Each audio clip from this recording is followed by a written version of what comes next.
Shalom, this is Dave from Universal Truth of Mankind.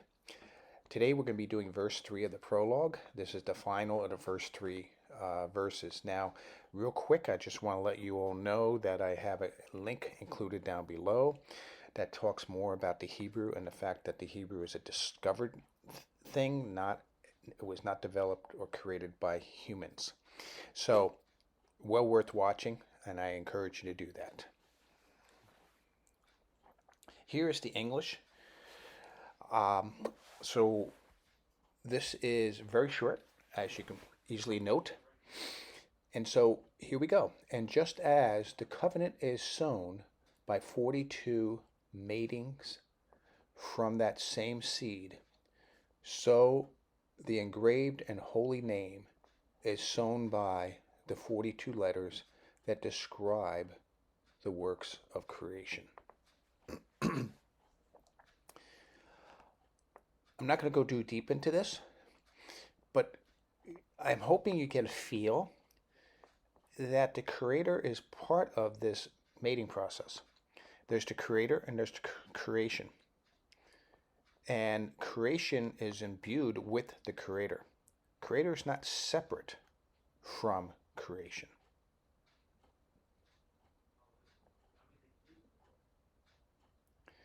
So here I have a list of things we've gone over. I'm not going to go over them again. Obviously, our prayer is, we learn to bestow. Now, to recap this in a different way, I'm going to be more of a romantic about this. So here's how it lays out for us. The word ahava, which is love in Hebrew, is a giving love. The Creator can only give. The Creator can't receive. I've often heard that people say, well, in order to be to satisfy God, there has to be an offering. There has to be a sacrifice. And technically, yes, that is correct. You do need that. But that offering has to be thought of differently here. Nowhere is man capable of existing without God. So the Creator is always giving, always bestowing. The Creator is always looking to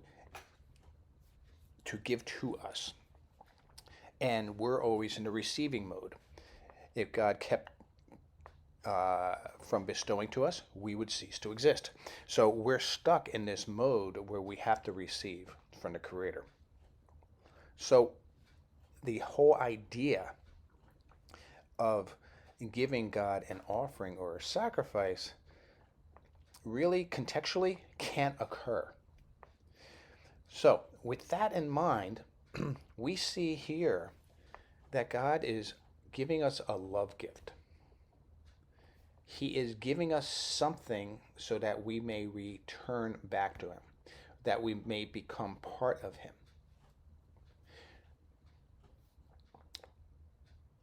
He's giving us a rose. That's a romantic thing. He's showing us that He loves us. He's giving us a place called Israel that we can come back to. And the key word is back to. I've mentioned in verse 2, I think it was, I mentioned that there are 125 steps that Baal HaSalam has shown, that is taught about within the Zohar. Like I said, there's 5 worlds, 5 sephirots, and 5 souls. And when you multiply 5, you get 125. Now, we live in the physical realm, and so we think in terms of the physical realm. But there's a spiritual realm for us. And this spiritual Israel is something that we have to lead up to. If we take a look at Genesis 1:1, it says, in the beginning God created the heavens and the earth. Now, I could easily say, well, who's the heavens? Who's the earth? Who is God? And I can tell you, well, God is Binah. And I can tell you that the heavens is Zer Anpin, And I can tell you that the land is Malkut. But there's no reason for me to mention these names. You can go ahead and do that. However, because we're dealing in the spiritual realm, there's no physical. So this is what it's referring to. So what the Zohar does is make it real simple and says, well, what does this mean to us? What does it mean to you and me? There's Israel. Israel is something that you can grow into, something you can raise yourself into. And it's something that we're all going to eventually rise up to. Now the seed, I'm going to go to the opposite end now. The seed was given to us with God's name in it. Why? Because our existence cannot exist without God. God is not wasting his time on us. He created us for a very specific purpose and a very specific life. And this life is for us to reach up to the physical realm. So he's given us everything. He told us there's going to be thorns in life. Okay? We know this.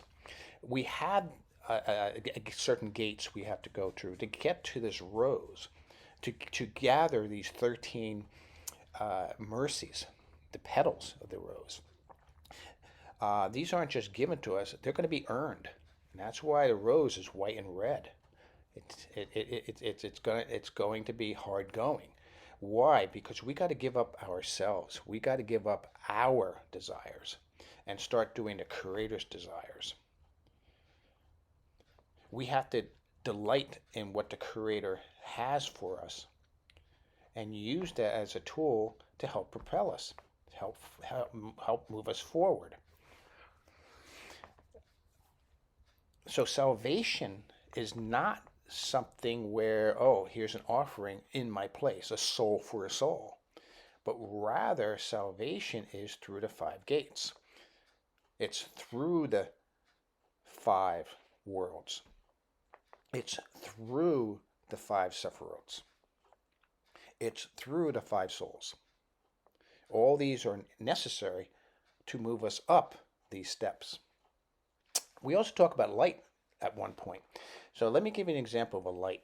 When we go down the main street at night, we'll often see lit signs where there'll be like a milk glass and then an emblem or a logo or something referring to the business.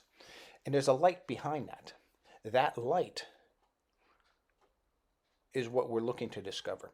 So when you hear people saying they're studying the Torah, especially in the Zohar, and those people are delighted and those people have a place in the world to come, what is being spoken of is by looking at the Torah and learning about the light behind the Torah. That light is what we're after. It's called a general light. So the whole idea of the Zohar is to introduce us to what's behind the scenes. What's there that we don't see? We see the results. We see the sign. We see the lit up white glass. And we see the writing. I think of the Torah scroll. What's the light behind it? Not what's in front of it, where we could try to, so we can see the scroll, but rather what's glowing through the scroll. What's the light? And that's the light that we are after. And this is what's given to us. And that's part of the covenant he's given to us. That's also imbued within the seed itself as well.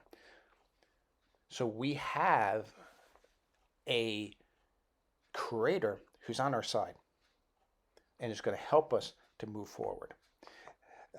That's what futurifies things, a gift of replication, rebirth. He handed it out to us. We have this all at hand.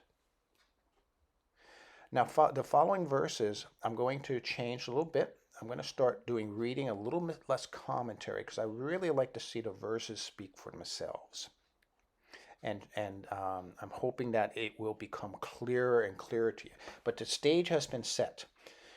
Genesis 1:1. In the beginning, God created the heavens and the earth. And what was created in the beginning, since it's all spiritual? The rose, meaning Israel. And that's what we learned in the first 3 verses. I wish you all a great week. Shabbat Shalom for those observing the Sabbath. Be safe. Shalom, shalom.